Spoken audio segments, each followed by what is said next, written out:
On Sunrise, the holiday shopping rush interrupted by gunfire. We take you to Clackamus Town Center and what shoppers called a chaotic and scary scene.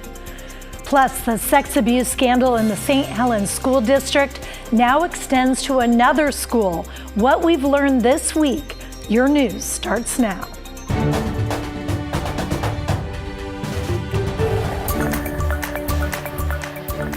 Good morning, and thanks for getting up with us on this Saturday morning. I'm Libby Dowsett. We will get to your headlines in just a minute. But first, let's check in with Daisy Caballero with your weather this morning. Good morning. Hi. Hi. Happy Saturday, everyone. We are starting off the day a little cloudy, giving you a live look through the Rose City Sky Cam. It is 52 degrees, so not too bad. Winds are actually starting to pick up, coming out from the southeast at right about 10 miles an hour. It will be breezy for some folks, especially for those along the gorge, and then also parts of the I-5 corridor, and as always, usually also for the coastline. Something else, though. Some changes are ahead in the next few hours. A brand new system is going to be bringing us some rain this morning that will transition into some showers for the afternoon hours. Loved how that rhymed there. All right, looking at our current temperatures right now, a little bit cooler in the upper 40s for Beaverton, 49 degrees for Forest Grove, 47 for Hillsborough. Good morning for folks down in Sherwood. They're holding 46 degrees. Those 30s, though, as we're looking over to Pendleton, and those low 50s for parts of the coastline as well. So as I just mentioned, morning rain to some afternoon, evening showers. Highs today in the low 50s for Portland, Vancouver, and for Longview. Libby, back to you. Thank you, Daisy. A scary afternoon for shoppers at Clackamus Town Center after a shooting in the mall's parking lot. One person was hurt, but doctors expect them to recover from those injuries. John Adams takes us to the chaotic scene. The pre-holiday shopping rush interrupted by gunfire this afternoon outside Clackamus Town Center. We heard this lady come up and she was like, yeah, there's been a shooting. We need to get our grandkids out. And then we saw about 4 or 5 police officers coming in and out. That shopper described the scene inside the mall as chaotic as people scrambled to get outside while deputies arrived. The Clackamus County Sheriff's Office says it received a report of a shooting just before 3 p.m. When deputies arrived, it was a frantic scene. Deputies were able to thankfully get here very quickly. According to deputies, the shooting happened in the parking lot and not inside the mall itself. It's important to say that there's no ongoing danger to the public. We believe that this is an isolated incident. Still, the situation brings sadness to holiday shoppers here with family and friends. It's just a shame to see a lot of people looking forward to holidays and then this happen. We don't need more guns. This incident also a painful reminder of what happened during the holiday season 12 years ago, when a gunman opened fire inside the mall, killing 2 and seriously injuring another before taking his own life. We understand this is a very busy time of the year, especially here at the mall. We take all calls at the mall very seriously, but it's definitely in the back of our deputies' minds as they respond to the mall for an incident like this. Investigators are not saying anything about a possible motive, but they call this an isolated incident.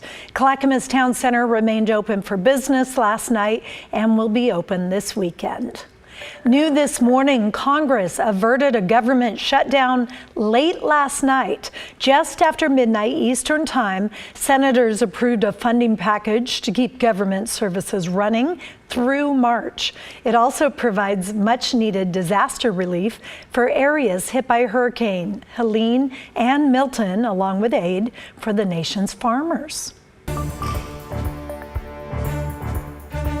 Turning to our homeless crisis, a new report shows last year was the deadliest on record for people living on the streets in Multnomah County. It shows 456 people experiencing homelessness died. That's up from 315 the year before. More than half of those deaths were overdoses from fentanyl, meth, or a combination of the two, as the fentanyl epidemic reached extreme levels. At this point, doctors believe the fentanyl crisis, while still dire, has peaked. Preliminary data for 2024 suggests that a decrease in fentanyl-related overdose deaths we're cautiously optimistic that next year's report will reflect the positive trend. However, our work is far from over. The average age of homeless people who died last year was 46 years old. 3/4 of them were men. The death rate for people on the street has risen 37% per year since 2019. We are now learning more information in St. Helens, where the school district's been dealing with an ongoing sex abuse scandal. A total of 10 employees are now on leave.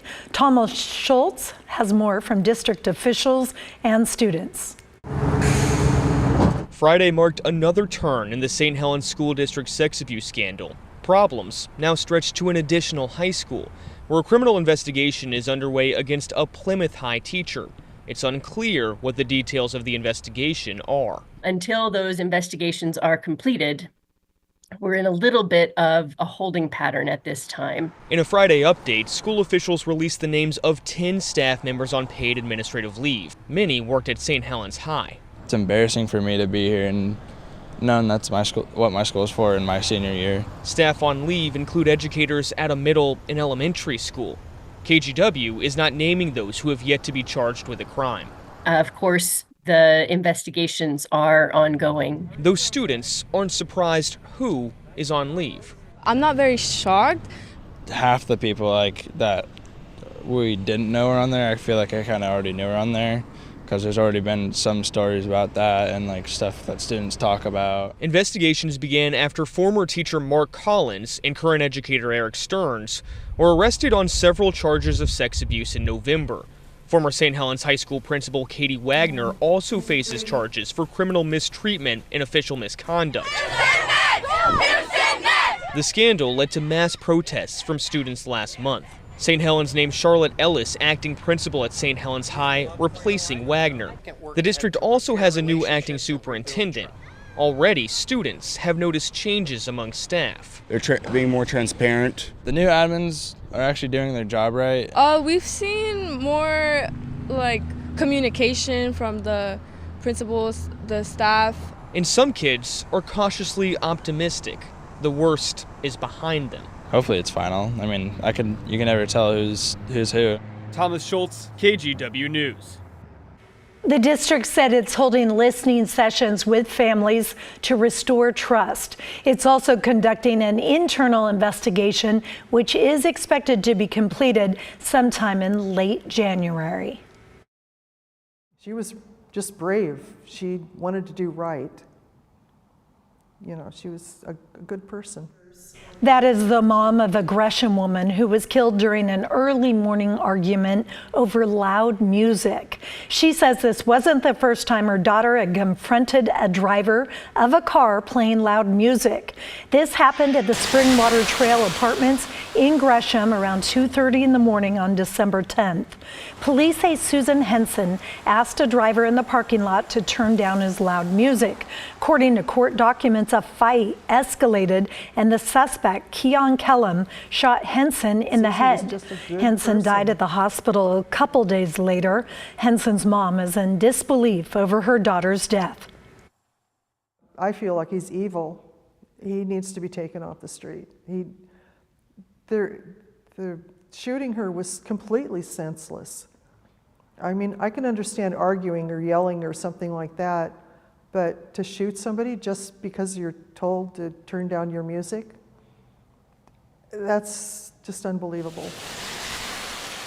Kellum will be back in court next month. We're still waiting to learn if he'll face upgraded charges due to Henson's death. Come January, PGE customers will be paying more for their power bills.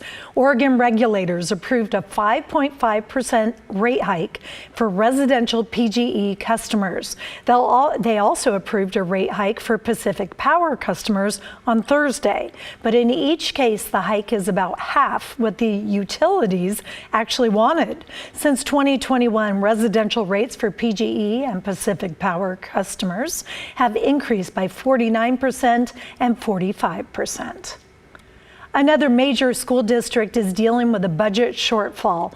District leaders in Lake Oswego face a $12 million budget deficit heading into next school year, and it will likely mean cuts to both programs and staff. They say several factors are responsible for the shortfall, including rising payroll costs, also a lag in state funding.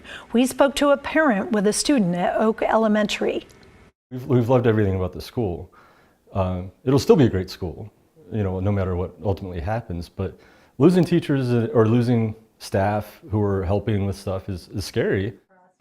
The Lake Oswego School District says it will begin notifying employees in March if their positions are cut.